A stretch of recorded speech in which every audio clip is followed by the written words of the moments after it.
Olá, seja bem-vindo ao nosso dia 177 da leitura bíblica. Meu nome é Everton Alonso e você está no canal de leitura bíblica anual.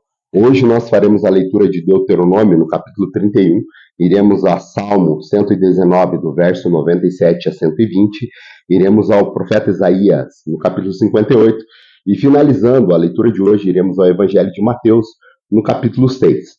Antes de iniciarmos, peço que você possa deixar o teu curtir, o teu comentário, o teu compartilhar e ativar o sininho de notificações.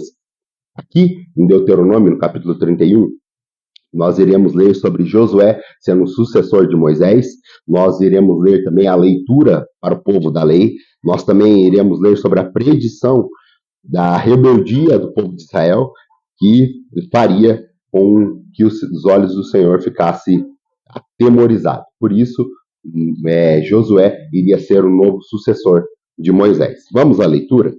Diz assim, Deuteronômio, no capítulo 31. Moisés disse ainda essas palavras a todo Israel: Estou com 120 anos de idade e já não sou capaz de liderá-los. O Senhor me disse: Você não atravessará o Jordão. O Senhor, o seu Deus, o atravessará pessoalmente à frente de vocês. Ele destruirá essas nações perante vocês e vocês tomarão posse da terra delas. Josué também atravessará à frente de vocês, conforme o Senhor disse, e o Senhor fará com que elas, com o que fez com Seom e Og, os reis dos amorreus, os quais destruiu juntamente com a sua terra. O Senhor as entregará a vocês, e vocês deverão fazer com elas tudo o que ordenei a vocês. Sejam fortes e corajosos. Não tenham medo nem fiquem apavorados por causa delas. Pois o Senhor, o seu Deus, vai com vocês, nunca os deixará, nunca os abandonará. Então Moisés convocou Josué e lhe disse na presença de todo Israel: Sejam fortes e corajosos, pois você irá com este povo para a terra que o Senhor jurou aos seus antepassados que lhe daria, e a você repartirá entre eles como herança. O próprio Senhor irá à sua frente e estará com você. Ele nunca os deixará e nunca o abandonará. Não tenha medo e não desanime. Moisés escreveu esta lei e deu ao sacerdote, filhos de Levi, que transportavam a arca da aliança do Senhor, e todos os líderes de Israel. E Moisés lhe ordenou: a cada final de 7 anos, no ano do cancelamento da dívida, durante as festas das cabanas, quando todo Israel vier apresentar ao Senhor, o seu Deus, no local que ele escolher, vocês lerão essa lei perante eles para que a escutem. Reúnam o povo, homens, mulheres e crianças, e os estrangeiros que morarem nas cidades, para que ouçam e aprendam a temer o Senhor, o seu Deus, e sigam fielmente todas as palavras dessa lei. Os seus filhos, que não conhecem essa lei, terão que ouvi-la e aprender a temer o Senhor, o seu Deus, enquanto vocês viverem na terra do qual tomarão posse quando atravessarem o Jordão. O Senhor disse a Moisés: O dia da sua morte se aproxima.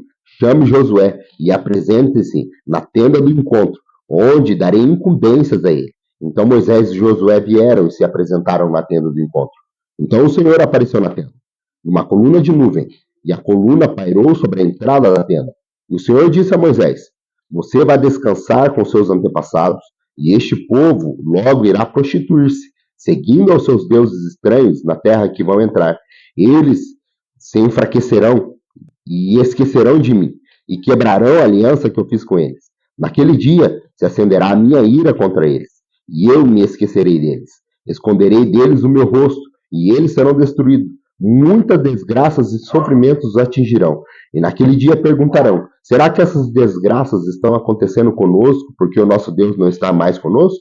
E com certeza esconderei deles o meu rosto naquele dia, por causa de todo o mal que praticaram, e voltando-se para outros deuses. Agora escreveram para vocês essa canção, ensinando-nos israelitas, e façam cantá-las, para que seja uma testemunha a meu favor contra eles. Quando eu estiver introduzido na terra, há leite e mel com fartura, terra que prometi sobre juramento aos seus antepassados. E quando tiverem comido à vontade e tiverem prosperado, eles se voltarão para os outros deuses e o adorarão, rejeitando-me e quebrando a minha aliança. E quando muitas desgraças e dificuldades sobrevierem, esta canção testemunhará contra eles, porque não será esquecida pelos seus descendentes. Sei o que estão dispostos a fazer antes mesmo de levá-los para a terra que lhe prometi sobre o juramento. Então, naquele dia, Moisés escreveu essa canção e ensinou-las aos israelitas. O Senhor deu essa ordem a Josué: filho de Nun, seja forte e corajoso, pois você conduzirá os israelitas à terra que lhe prometi sobre juramento, e eu mesmo estarei com vocês. Depois que Moisés terminou de escrever no livro as palavras dessa lei, do início ao fim, deu esta ordem aos levitas que transportavam a Arca da Aliança: coloquem esse livro da lei ao lado da Arca da Aliança do Senhor, do seu Deus, onde ficará como testemunha contra vocês, pois sei quão rebeldes e obstinados vocês são. Se vocês têm sido rebeldes contra o Senhor enquanto ainda estou vivo, quanto mais depois que eu morrer. Reúnam na minha presença todos os líderes da tribo e todos os oficiais, para que eu fale essas palavras de modo que ouçam, e ainda invoquem os céus e a terra para testemunharem contra eles. Pois sei que depois da minha morte, vocês com certeza se corromperão e se afastarão do caminho que eu ordenei a vocês. Nos dias futuros, a desgraça cairá sobre vocês, porque vocês farão o que o Senhor reprova e provocarão a ira por aquilo que as mãos de vocês terão feito. Vamos agora ao livro de Salmo, no capítulo 119, nós faremos a leitura hoje do verso 97, nós iremos até o verso 120. Aqui ele vai falar sobre a meditação na lei do Senhor e guardar ela no coração e também do entendimento sobre a lei do Senhor. Vamos à leitura? Salmo 119, verso 97. Como eu amo a tua lei, medito nela o dia inteiro. Os teus mandamentos me tornaram mais sábio que os meus inimigos, porquanto estão sempre comigo. Tenho mais discernimento que todos os meus mestres, pois medito nos teus testemunhos. Tenho mais entendimento que os anciões, pois obedeço aos teus preceitos. Afasto os meus pés de todo o caminho mau, para obedecer a tua palavra. Não me afasto das tuas ordenanças, pois tu mesmo me ensinas. Como são doces para o meu paladar as tuas palavras, mais que o mel para a minha boca. Ganho entendimento por meio dos teus preceitos, por isso odeio todo o caminho de falsidade. A tua palavra é a lâmpada que ilumina os meus passos e luz que clareia o meu caminho. Prometi sobre juramento e cumprirei. Vou obedecer às tuas justas ordenanças. Passei por muito sofrimento. Persevera, Senhor, a minha vida conforme a tua promessa. Aceita, Senhor, a oferta de louvor dos meus lábios e ensina-me as tuas ordenanças. A minha vida está sempre em perigo, mas não esqueço da tua lei. Os ímpios preparam a armadilha contra mim, mas não desviei dos teus preceitos. Os teus testemunhos são a minha herança permanente, são a alegria do meu coração. Dispus o meu coração para cumprir os decretos até o fim. Odeio os que são inconstantes, mas amo a tua lei. Tu és o meu abrigo e o meu escudo, e na tua palavra depositei a minha esperança. Afastam-se de mim os que praticam o mal. Quero obedecer os mandamentos do meu Deus. Sustenta-me, segundo a tua promessa, e eu viverei. Não permita que se frustrem as minhas esperanças. Ampara-me e estarei seguro. Sempre estarei atento aos teus decretos. Tu rejeitas todos os que se desviam dos teus decretos, pois os planos são enganosos, são inúteis. Tu destróis como refúgio todos os ímpios da terra. Por isso amo os teus testemunhos, e o meu corpo estremece diante de ti, e as tuas ordenanças enchem-me de temor. Vamos agora ao profeta Isaías. Hoje nós faremos a leitura do capítulo 58 do profeta Isaías, que ele fala sobre o verdadeiro jejum. Qual é a forma do verdadeiro jejum? O profeta Isaías, ele nos esclarece aqui no capítulo 58. Vamos à leitura? Isaías 58. Grite alto, não se contenha, levante a voz como trombeta, anuncie ao povo a rebelião dele e à comunidade de Jacó, os seus pecados, pois dia a dia me procuram, parecem desejosos de conhecer os meus caminhos, como se fossem uma nação que faz o que é direito e que não abandonou os mandamentos do seu Deus. Pedem-me decisões justas e parecem desejosos de que Deus se aproxime dele. Por que jejuamos, dizem, o que não viste? Por que nos humilhamos, que não reparaste? Contudo, no dia de jejum que vocês fazem, o que é de agrado de vocês, e exploram seus empregados. Seu jejum terminam em discussão e rixa, e em brigas de soco brutais. Vocês não podem jejuar como fazem hoje, e esperar que a sua voz seja ouvida no alto. Será que esse jejum que escolhi, que apenas um dia o homem se humilhe, incline a sua cabeça com um junco e se deite num pano de saco e cinzas, é isso que vocês chamam de jejum, um dia aceitável ao Senhor? O jejum que desejo não é este: soltar as correntes da injustiça, desatar as cordas do jugo, pôr em liberdade os oprimidos e romper todo jugo? Não é partilhar a sua comida com o faminto, abrigar os pobres, o pobre desamparado, vestir o nu que você encontrou e não recusar a ajuda ao próximo?